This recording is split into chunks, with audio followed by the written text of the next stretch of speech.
Okay, let's ask a couple of family questions. Let's start with the first one, and I'm going to start with Jim and let it move out from there, because I know that he has some real strong thoughts on this. What's the best piece of advice for parents to first teach their teens about finances and financial responsibility? Maybe include the 70-10-10-10, but they also said, but beyond the 70-10-10-10, what are your thoughts on teaching kids about money and financial responsibility and that type of thing? You know, that simple little plan I give is probably the best. But then ownership in a piece of property, it doesn't matter how small or it is, right? Get the kids finding something to buy, to own, either collectively or individually. You know, there's nothing like it. You know, this is mine, I bought it, I'm paying for it. You know, something tangible. Something tangible. Sometimes if you put your money away, yes, it'll grow. If you put your money in something, yes, it will increase. But there's nothing like ownership, whatever it is. And of course, I'm big on real estate. I saved myself a monstrous deficit from the tech wreck by just in time investing in real estate. I'm telling you, it is part of the wave of the future is owning a piece of ground. But anything you can think of, that kids can collectively get together and, buy and own, and especially if it has, a chance to increase in value and then sell it. Nothing like it. Profits are better than wages. Yes. Dennis.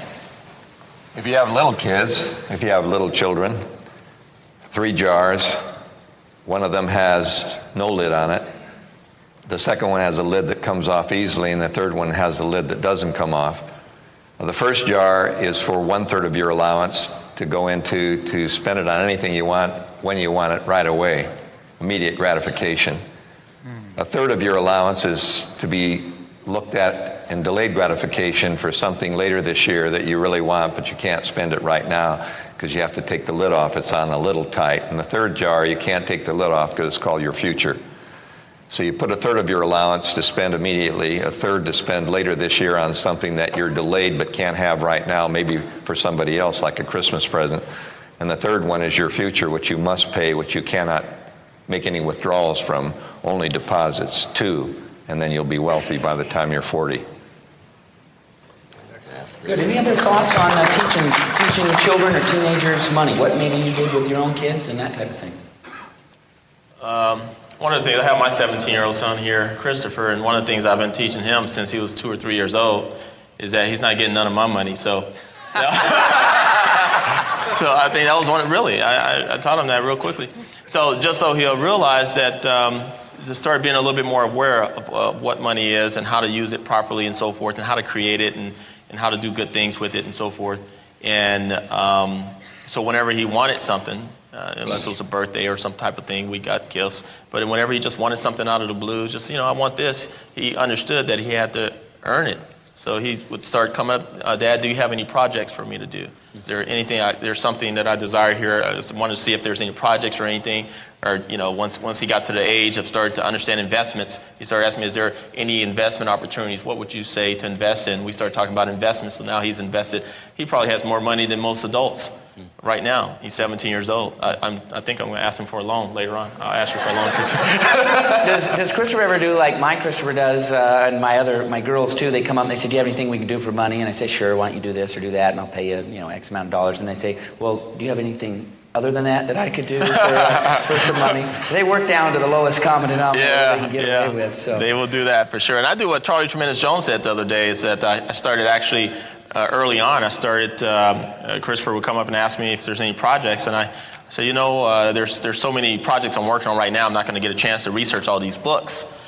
And so I would get him to start researching some books and reading them and doing these book reports.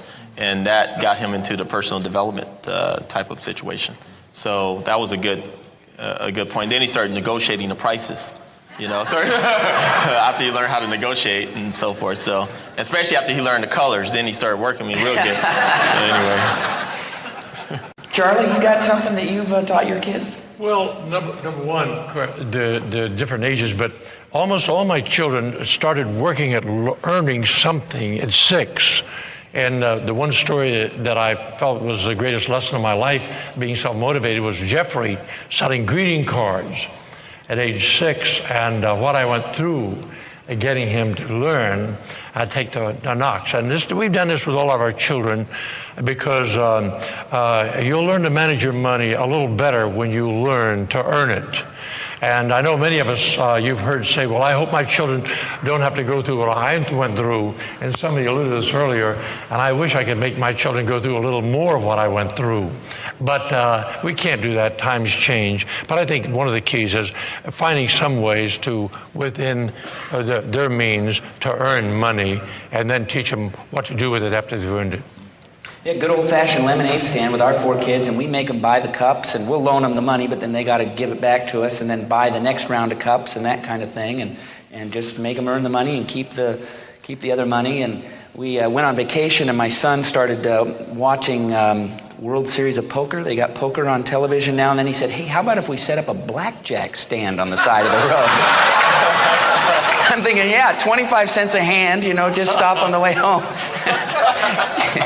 Kids, they got ingenuity. So anybody else, some other tips that you have for kids? Donna? I think a real basic is a checkbook, or pretty much now it's the management of an ATM card.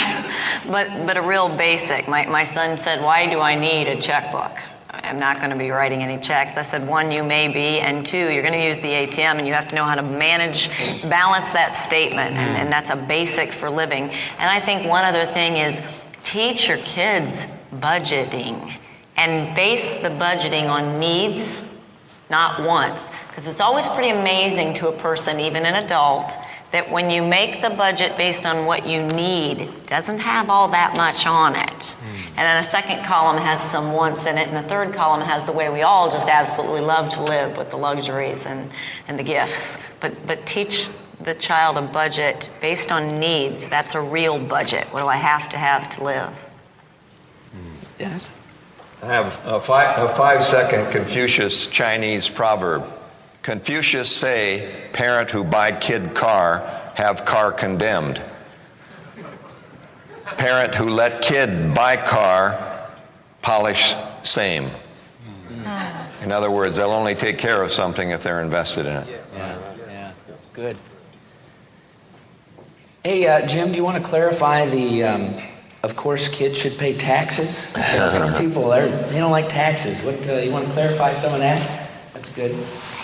Well, no, that was my illustration that I gave earlier.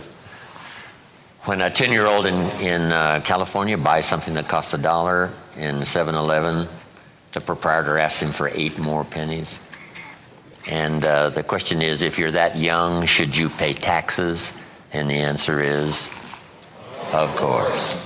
Meaning everybody should pay. It's just really that simple, whatever it is.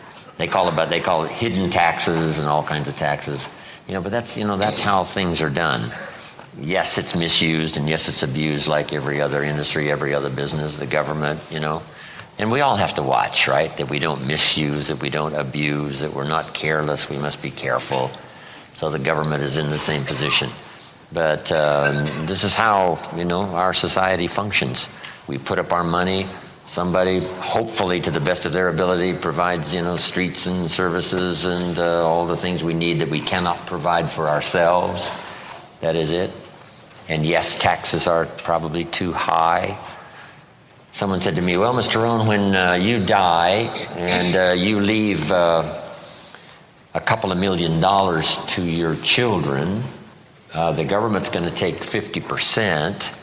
And so they're only going to get $1 million. What do you think about that? And I thought for a moment and said, well, here's then what I have to do. If I want them to get $2 million, I have to leave $4 million. So I'd rather go to work on that project than to try to get government taxes reduced.